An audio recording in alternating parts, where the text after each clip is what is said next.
welcome to Tug Talks with Damon. My special guest today is Courtney Joseph, a public accountant in New York City who is actually making such a difference in the lives of so many people, especially in the LGBTQ community. Hello, Courtney! Hey, Damon, how are you? I'm so happy to have you here. Oh, thank you. Welcome to the tub. It's so good to have you in Brooklyn. You know, I've known you we are on about 10 years, almost 10 years ago. Yes. And you are such an individual who I have seen care about the community, show concern for the community, and really help our community in ways that are very, very secret. And I don't mean secret like tawdry, I just mean like the issues of taxes are not generally talked about openly. It feels like money and taxes are a very taboo subject for a lot of people. So I want to ask you more about that. But before I get there, before I ask you about that, I just want to ask you, what do you like most about your body? That's always a tough question to answer. Why is that a tough question, do you think? I don't know if there's any particular part of my body that I like the best. I enjoy my body. I love my body. Good. What my favorite part of my body is all of my body, I guess. I mean, every part of my body has a different meaning, so there's nothing that really stands out more than the other. Okay. Other people might have different beliefs, but for me, I just love my body. Well, I love hearing that because I do think, and a lot of times when I ask this question of the guests or have these questions outside of this tub, people generally tend to always go towards, well, I don't like this, and I don't like that, and I'm too this, and I'm too that. And I love hearing when someone feels centered and confident and loving of their physical body, because this is the body we got. And we have the choice to do what we want to do with it. Yeah, and you share your chain. May I ask you about your chain that you wear? So the chain was given to me by my dad's girlfriend, who passed away a number of years ago of cancer. But it was very special because it was a birthday gift from her and my dad. But I know that she was the one that picked it out and chose it and gave it to me. So it's got a very special meaning in my heart. And I try not to ever take it off, and I always keep it on. Love that. Love that. So that's that way of keeping her spirit with you. Yes. And she protects me and watches over me, so. Love that. Okay. So let's first talk about why, in your experience, is money such a very sensitive topic to talk about, to bring up for people? I think it's very sensitive because nobody really wants to talk about money. I think it also, in the gay community, or any community, I shouldn't say gay or straight community, it's always a thing about how much somebody makes, and that's how they perceive somebody, and tends to, the more you make, the more established, the more you have, and certain people look for that and want that. So people that have a lot might not want to share that because they don't want people to come after them just for their money. So for some people who are making a lot of money, they're concerned that this might be like, people are coming out to get me. Yeah, people take advantage of me. Do you feel like that's in proportion to how often that actually happens? Or do you feel like that's kind of I don't think it's in proportion to how often it happens. It does happen. I don't think it's to that degree. I tend to be a little bit more open about that stuff, and don't think it's hard about that, but I know others do. And maybe I'm not thinking hard enough about it to the point where I should be thinking about it to that extent. So are there shoulds about money? Welcome back. Here, gotcha. We've had this conversation. Yes. It's been a while. Yes. And you can tell me to stop doing that. No. I agree. I say it because I think shoulds do hold people back sometimes from having these open and honest conversations about money. A lot of my work, as you know, has been about trying to open up communication and blockages around sexuality and help people be empowered and communicative about where their preferences are sexually, which is kind of a taboo subject. But I feel like now money is kind of even more forbidden and shameful than sex is. To a certain extent, I guess I see that because nobody really discusses. You go to people's houses, you spend time with friends, and you see what they have around them, and you kind of calculate in your mind what everything costs and how much money they actually have, which is not something that is really necessary, because the true value of somebody is, to me, is their personality and how they treat people and how they treat themselves, and and how respectful they are. It doesn't matter if you have $10 or $10 million. It really is more about respecting people around you. Right. So how did you become interested in this? How did you become interested in accounting and helping people in this way? I fell into it, to be honest. I was out of high school. I took a couple of years off. I didn't go directly to college. When I started working, I found an accountant that was I was actually going to a hospital to do some work in a hospital, whether in HR or something like that. And I met with a woman, and her husband was an accountant, and she was like, you got a great personality. I like you, but you're not the right fit for this, but I have somebody that might be able to use you. And it was her husband, who was a CPA that had his own practice. And I started working for him. And through that, I learned everything about accounting. He taught me a lot, and at that point I started going to school again, and I went to school for accounting to get my degree. And then I worked for him throughout that whole time, through the 5 or 6 years I was going to school, because I was working full time and going to school in the evenings and stuff like that. And I worked with him, learned hands-on, and then had the education of the books to follow. So you have been working in accounting and helping people or learning about taxes for about 30 years. About 30 years. About 30 years. Yeah. So you have seen changes. You've seen changes in our economy, changes in our, through recessions, through pandemics. You have seen the highs and the lows of how people spend and don't account for, or do account for their money. What do you think some of the biggest mistakes people make when it comes to doing their taxes? I think some of the biggest mistakes is they don't realize the difference when they get married. A lot of people believe that, I'm going to get married and I'll have extra deductions and I'll get a better return at the end of the year, which actually isn't the truth. Depending on the salaries of each individual in that relationship, depends on where their tax bracket is. So if you have two individuals and they're each making over $100,000 a year, that gets doubled when they're married and they put on their taxes. So that's going to throw them into a higher tax bracket. Whoa. And it's going to cost them more money.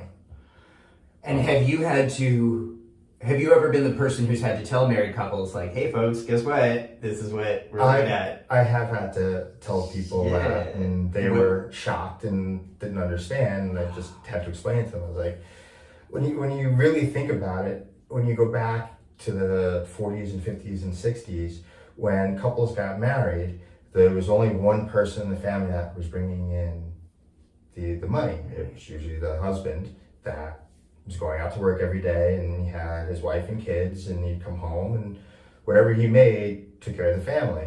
And at that case, when you only have one income and that's it on the tax return, with those deductions, it does help you and it gives you more benefit. Right. But now, in a society where both parties work and usually make a decent amount of income, it puts them into a higher tax bracket, which gives the I.R.S. more money.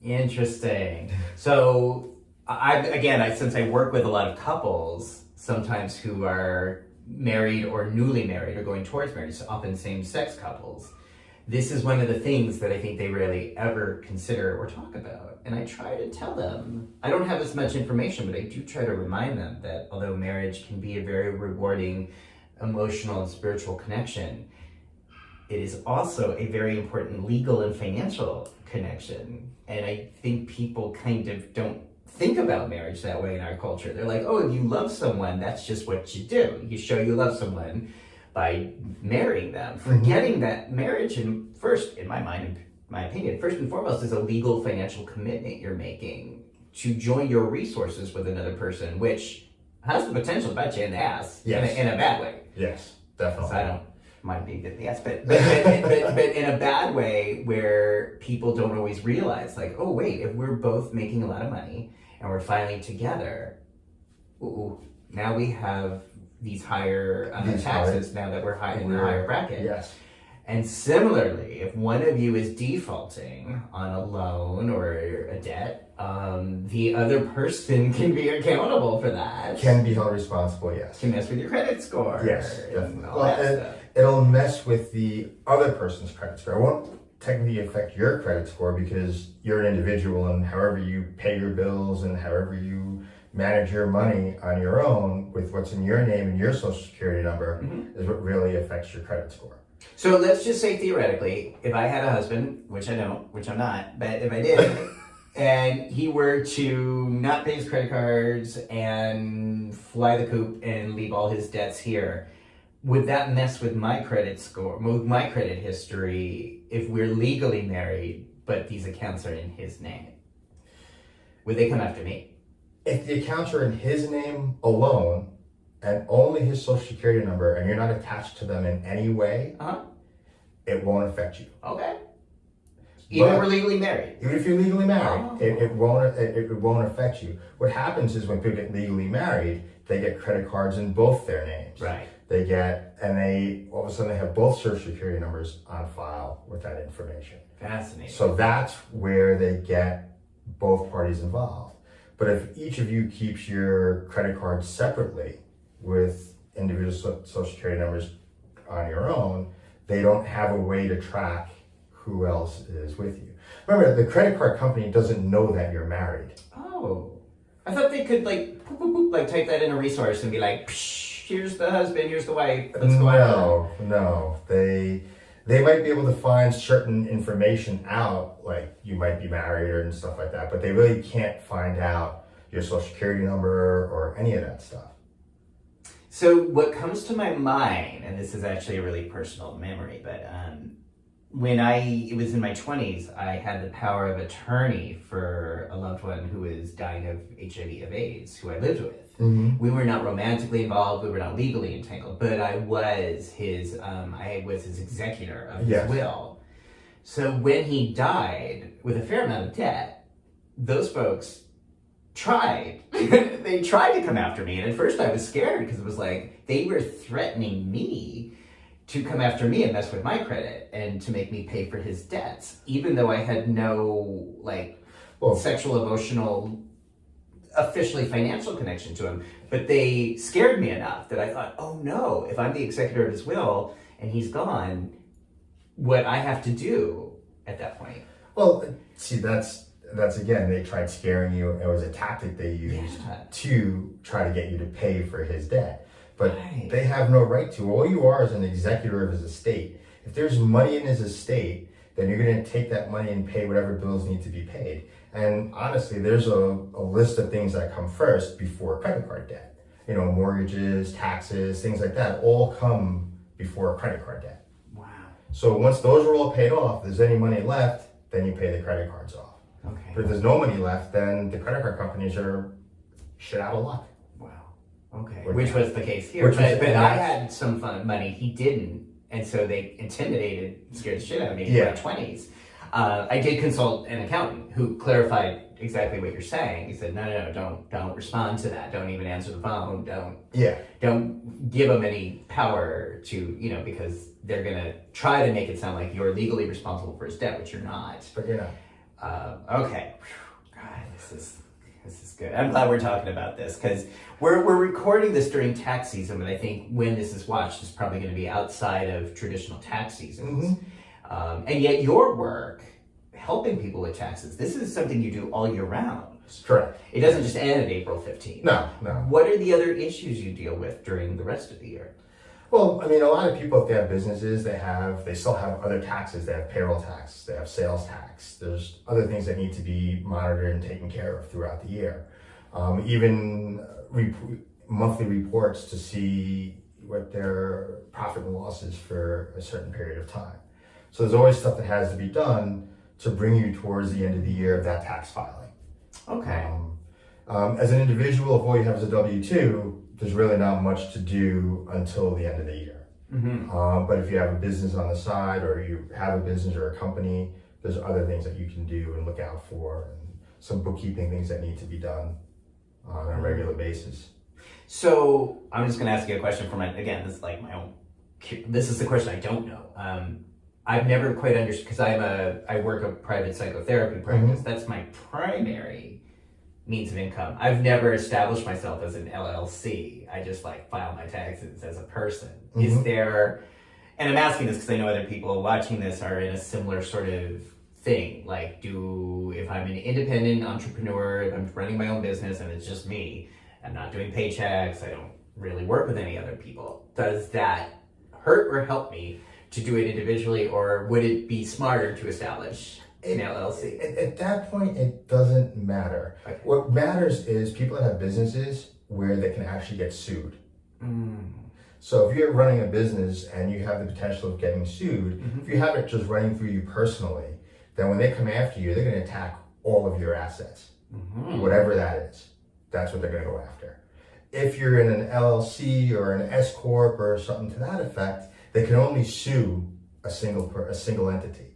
So they'll sue the business and try to get the money from the business as opposed to the individual and taking what the individual has. That's why they set up the LLCs and the corporations and stuff like that, so people can protect their personal assets. Okay, that's really good information. I did not know that. Thank you. By this time next year, I'm probably going to be an LLC because of what you just said. Not that I have worried about that, but it's certainly, anyone who's working on their own anyone could sue anyone for any reason. True. Yeah. True. Okay. Interesting. Thank you. Wow. I love talking with you. This is this is someone who I think has made such a difference for so many people in New York City and beyond, and yet, we don't usually talk about these things, or these are not usually the magazine articles or the blogs that get written. So when marriage equality passed in New York State in 2011, how did that impact or change the work you were doing? Or did it? It didn't. I think it just opened up more avenues, because when marriage equality was accepted in 2011, and then you were able to get married and all that stuff, that's when you really had to start talking about tax questions. Like if two people, same sex, getting married, usually it's two men getting married, they usually both have pretty substantial careers that they're doing and making a pretty good amount of money, and then they get married and they get to, again, combine that income. That just throws them into a lot higher tax bracket. Right. And causes a lot of issues. And can cost them a lot of money. Yeah. And I guess, so the similar question, and I just want to make sure I'm not assuming that when it passed federally in 2015, again, from your point of view, from your work, were there any major changes in the work you were doing, or were it just kind of the same thing you're saying? It was just kind of the same thing. Yeah. It just kept going and on. Again, it's with the whole aspect of marriage, it's, when you think about it in 40s, 50s, and 60s, as we mentioned, it kind of was only one person was working. Right. So getting married was a plus to get married and have these extra deductions. Right. You're looking in the 2000s, 20th century, it's, it can be harmful. Wow. Have you ever been in an office with like a couple where you're just explaining this and they start fighting and start being like, wait, you didn't tell me this, well, you didn't tell me this, well, have you ever had to mediate a fight? I haven't had to mediate a fight about that. Okay. No, I think, because they were both shocked to hear that news that, okay, we're going to get put into a higher tax bracket because now we're filing together and it's going to cost us this. Wow. Okay. So. Okay. So let me ask you this. You've been doing this work now, as we said, for about 30 years or so. In your time of helping others, have you ever had to deal with direct ignorance, discrimination, racism? What, if anything, have you had to navigate throughout your work? So, for me, it must have been there. I'm sure I've seen it here and there and probably not paid attention to it and just kind of looked over it and kind of just kept going forward. Part of that was just from my dad. He became a physician back in the 60s when there was very few black doctors out there. And the one thing that he taught us, myself and my brothers growing up, is that you just need to be twice as good as your white counterpart to get ahead. And do you feel like in your life, in your professional life, that's been the case, where you've had to work twice as hard as your white counterparts? I think I've definitely worked a lot harder than my white counterpart. Yeah. How, if anything, what do you feel about that? I don't have any negative feelings towards it. It was something I had to do, so I did it. And it probably made me a better person to do that, to have a better work ethic, to know what it means to have to go out and work every day and not have something handed to me. So the prejudice and everything I can deal with, but I'm going to keep moving forward. Yeah, okay. Thank you. Thank you for sharing that. So I want to ask you, I'm actually going to ask you two questions, and sort of the opposite side of the same coin. I want to start with asking, what do you like about this work, about doing taxes, about accounting? What, if anything, do you like or love about it? I enjoy meeting people. So doing taxes, I get to meet lots of different people, all different parts, styles, types of life. I get to meet them all, and I enjoy that. To me, that is the best part. Yeah. So you get to meet all kinds of different people, straight, gay, trans couples, whatever, in different income brackets and different levels of work. Exactly. Who everybody, I mean, this is pretty much what everybody has in common: death and taxes. Yes, that's exactly. Everyone has to deal with death. Yes. I often deal with the death part. You deal with the tax part. So you get to meet a lot of different people in a lot of moments of their lives. Imagine sometimes in more frightened or vulnerable moments than others. Yes. I mean, sometimes people come to you after there's been a problem. Exactly. Versus before the problem. Yeah. But you get to help them and reach them. Yes. Okay. So what, if anything, are you not, or do you not like or love, or what would you like to be different about this work you're doing right now? I really don't think there's anything that could be different or things that I don't like about it. I mean, I enjoy what I do. I mean, honestly, if I didn't enjoy what I did, I wouldn't do it. I'd do something that gives me enjoyment. Like what? Whatever that may be, whether that's, I mean, I enjoy so many things, like activities, or whether it be sports and things like that. So I would always do something that I enjoy doing. Okay. And work is definitely one of them, because you spend half your life at your job. Yeah. If not more. If not more, those of us independent business owners, Yes. we often are doing more than half, right? And if you don't enjoy that, then you're not a happy person.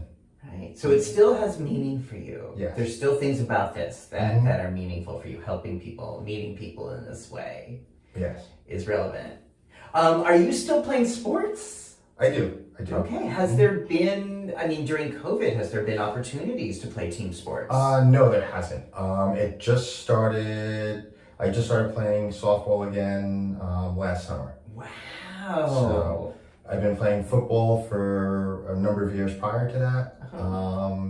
And then once COVID hit, I stopped football, and then I wanted to do something, so I just kind of went back to softball.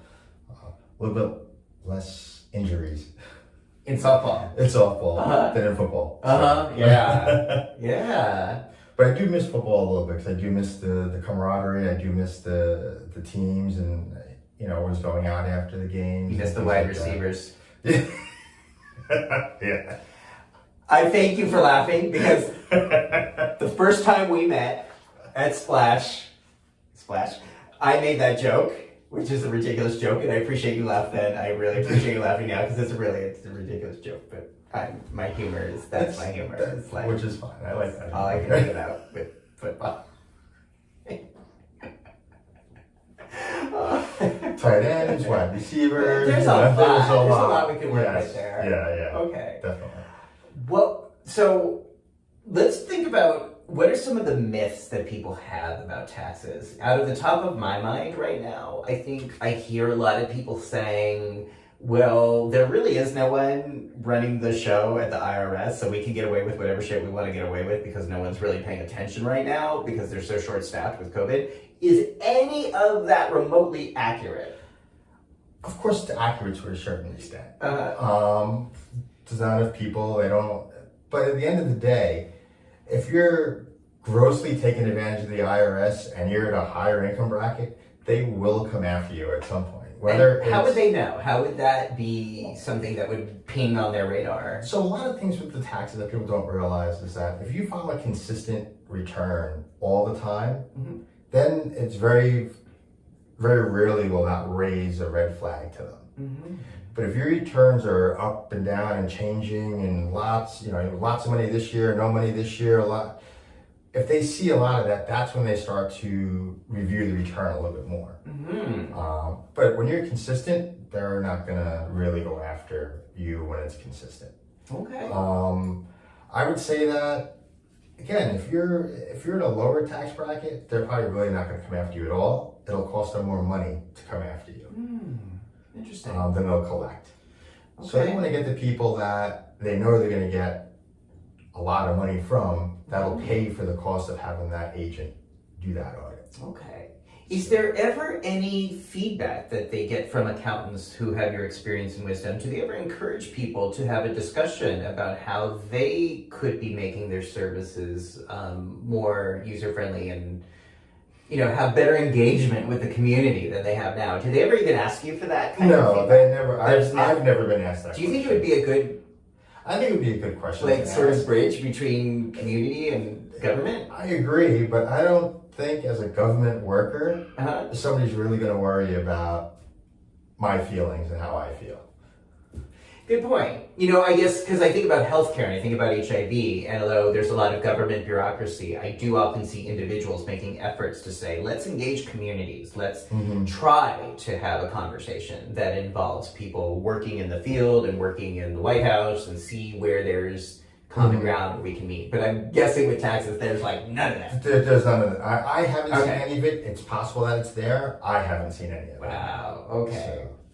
That's amazing. What about people who do work and have income from something that's not totally legal, such as sex worker escorting? Where do they fall on this continuum? Well, so before iPhones and Zelle and all these other ways to transfer money, a sex worker was taking cash. Yeah. And there was no way to claim that or not claim that on your taxes. So if you were a sex worker and you're getting cash, you didn't have to pay taxes. End of story. Yeah. Nowadays, with the way they can track everything, if you're using Zelle or any of these other forms of transferring money, Venmo, PayPal, as you notice, everybody now is getting statements at the end of the year with a 1099 form saying how much money was transferred between their accounts. The government sees all that now, and that's where they can pick up ideas of where people are getting income from. So if you're getting this money and you're not filing your taxes, they're going to ask questions.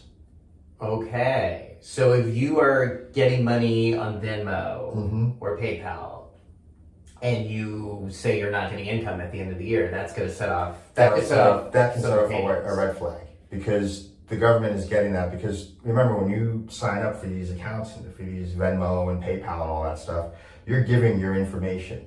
You're giving your social security number to that as well. So that's what they're tracking. They're seeing how much money was sent to that particular social security number.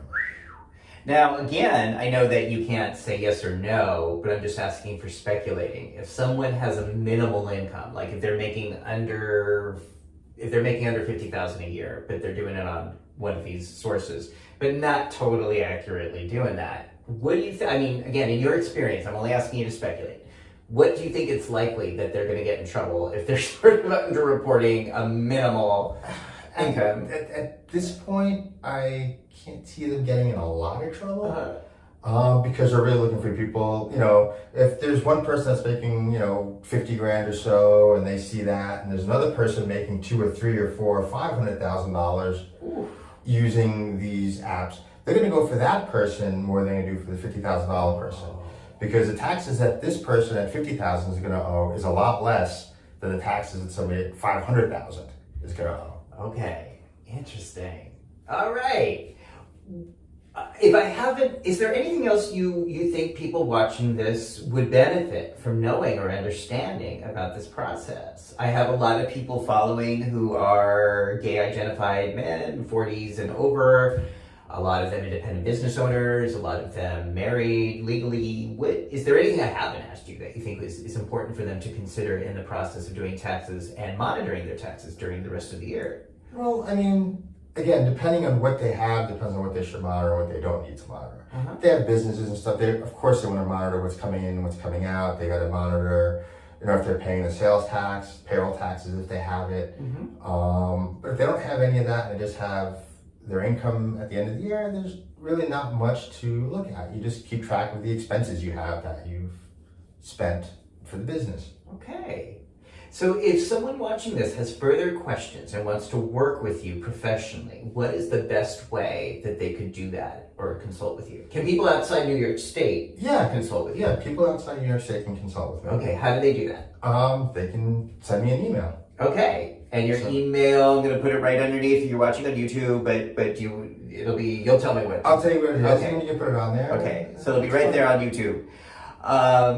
Courtney, I want to thank you so much. Thank you for being here. Thank you for coming to the Tub. Thank you for sharing your expertise and your personal experiences, for being patient with me. We've had a little technical snafu, which maybe you'll know about, maybe you won't, but he's been very patient with me while I'm figuring out the technical snafus of this process. So, that for me is one of the things about getting older and learning new stuff, is that I sometimes make mistakes. And when it comes to doing this show and the technical side, I do make mistakes. And so thank you for... We all make mistakes. Being patient. We're not perfect. Right.